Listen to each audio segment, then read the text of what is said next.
Well, looks like I'm taking apart everything. Welcome to Today I Work On, and welcome to me smashing my trailer tire into my tree, which is over here. That tree to the right, I used to have trees there, and that used to be my line to pull into the driveway, and I ripped them out, and I messed up my line, and then bam. I think my wheel, this wheel right here, is off a little bit, so I want to fix it. I never really messed with the trailer before, but I might as well do a video on it because I'm sure I'm not the only person that's done something dumb like this. Here's the carnage. I think this tire is actually okay. I was actually picking up a new tire machine and balancer with this, so actually I'm going to use my new tire machine and balancer to take this off. So, I mean, that's a big hit. So I think I pushed the tire back.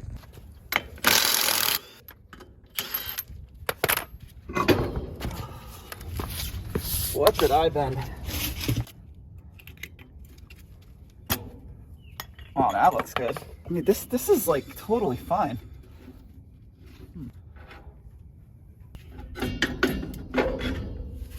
This is definitely cocked this way. All right, you can see there's 1, 2, 3, 4 bolts, and there's nuts on the rear. I'll get a better picture of that when I pull it off. And I'm gonna take off this whole assembly. I hope I didn't bend that whole shaft, because then that would be a big problem. Well, looks like I'm taking apart everything. This whole piece is bent. You can see it? It's like bent that way. So this whole axle I gotta replace. I gotta look up what this is online. I gotta order it or pick it up locally. All right, let me take this apart. Next up, I'm taking these clamps off. You see this? Completely bent. Yep, you can see where it bent. That's why that bolt was so hard, that nut was so hard to take off. It was bent. Wow, well, I'm buying new stuff anyway. I didn't think I'd be doing this today.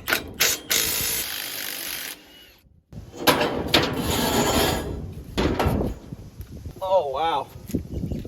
Now you can see it. Look at that.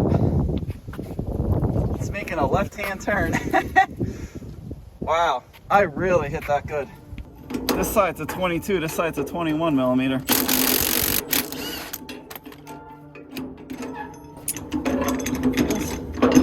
That feels fine. Same thing, 22, 21. I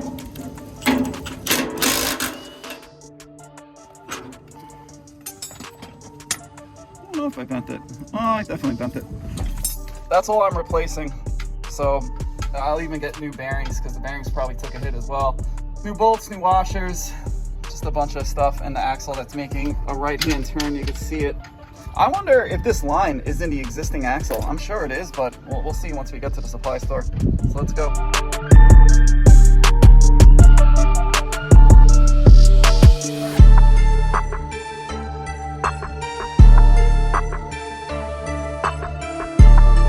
They have the axle in stock. They got to weld on. I have a welder, but I'm gonna have them do it. These right here to place the axle on top of the leaf spring. So I'm waiting for them to do that. Ouch! 500 bucks. That's not including the fender. If I dropped it off, it would have been over 1,000. So let's get home. I need to eat lunch. We'll put this all back together.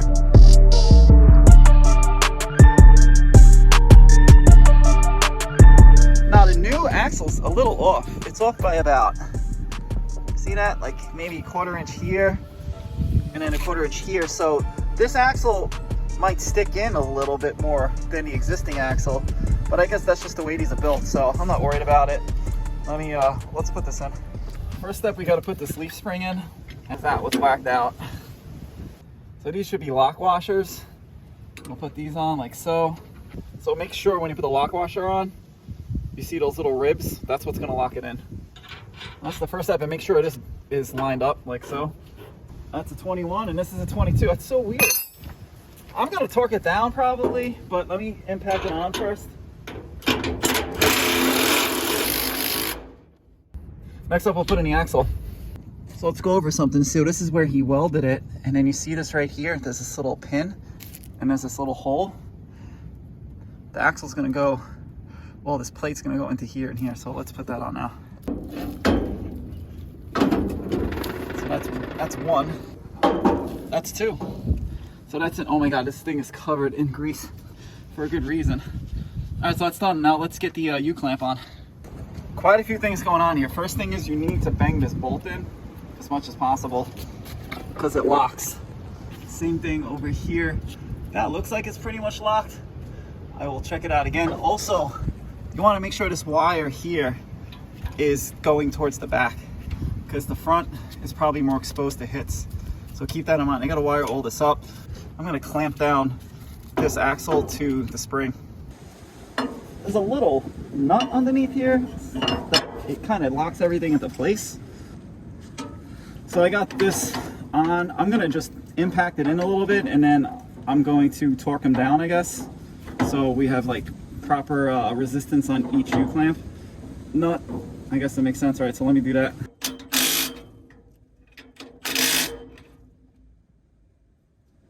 That looks about right. If I look at the other ones, oh, they're way longer, but they are all equal. So these are a little bit shorter, but that feels good. So let's do the other side. All right, that is now impact on, and it's solid. Besides all this goopiness here.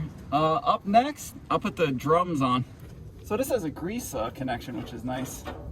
I like that a lot. Let's put this assembly on, the drum assembly, see if it works. That's different as well. I don't know if that matters or not, but we'll see. Let's feel out the nuts over here. That's one. All right, I have 3 more to go. I gotta take out these bearings because I don't trust them.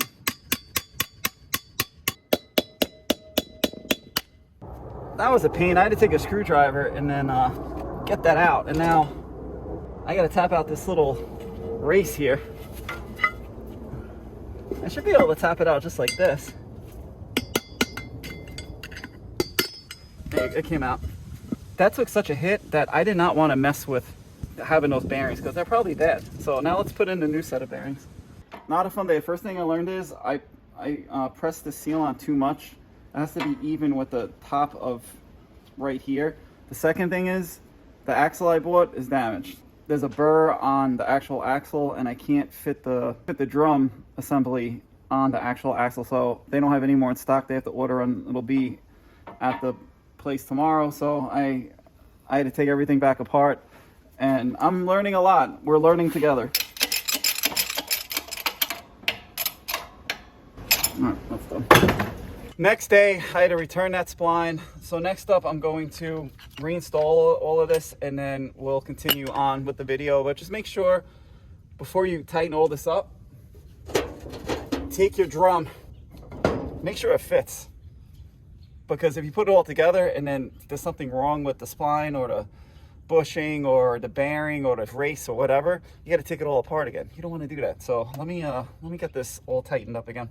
Now I can grease this because it has the nipple to grease, but I still want to grease this up. All right, this is a messy project with all this grease everywhere, like grease for days. All right, now let's put the hub on.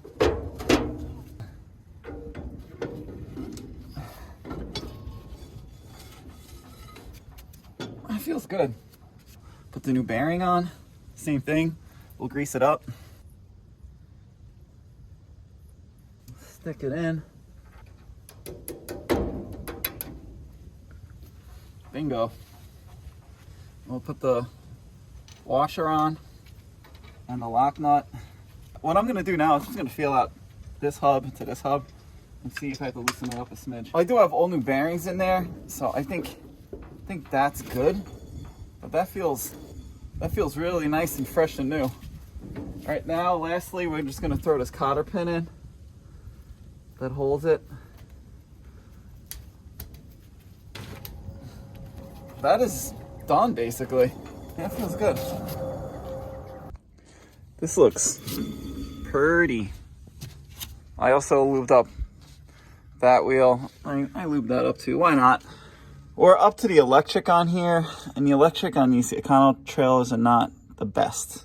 This is what we have to deal with, and I'm gonna take out those blue little crimpers, and I got 2 new ones, and then I'm gonna wire this all up. wiring's done. It's pretty straightforward. Just it doesn't really matter which way it goes actually, but this side is the left rail, so it's powering the right side over there. So you kind of got to put all these three wires together. So one that goes to the brake, one that goes to the other side of the trailer, which is the right brake, and then the feed in from the power. So that's basically it. I'm just gonna zip tie it up over there. Oh, can you see it? You can see it right there. It's just coming off the actual trailer bar. I mean the axle bar. You can see it. The wire runs in. I was kind of wondering how that worked. So that's about it. I tested the brakes. I hooked up the truck and the brakes work just fine. Next up, I'm just gonna tie these up real nice, put the tire on, take it for a 15-20 minute test drive, and hopefully everything's good and we'll wrap up this video. And one last thing before I totally forget is I jacked up this trailer 6 ways to Sunday. 1, 2, 3, 4, 5. I think, yeah, I put 5 total plus the front, because if this thing moves, it's going to crush me and we don't want that. Keep that in mind. Safety first.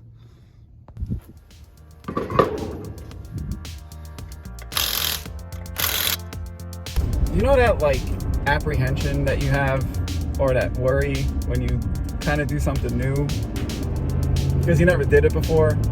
That's what I have right now, just driving around my neighborhood with this trailer. It seems quiet. I'm checking it out and it seems fine.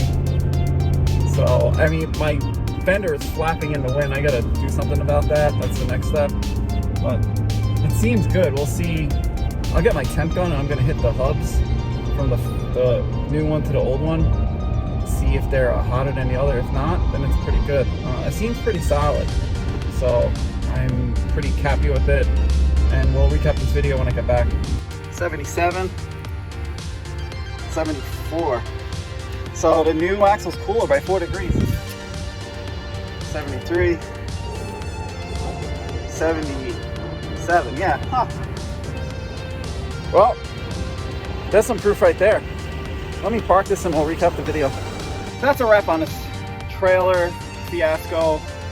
So what we learned on this video, we learned how to swap out an axle, we learned how to swap out a spring, we learned how to press bearings in the hub of the drum assembly, and we learned how not to hit something and lose a day of work. So that's a wrap. Thanks for watching. If you like this video, please like it. If you like these mechanical videos, please subscribe, because I'm always working on something. From today, I went from painting my doors and installing my doors to pressing hubs. Like, that's just a day in the life of Today I Work On. So again, thanks for watching, and I'll catch you next time.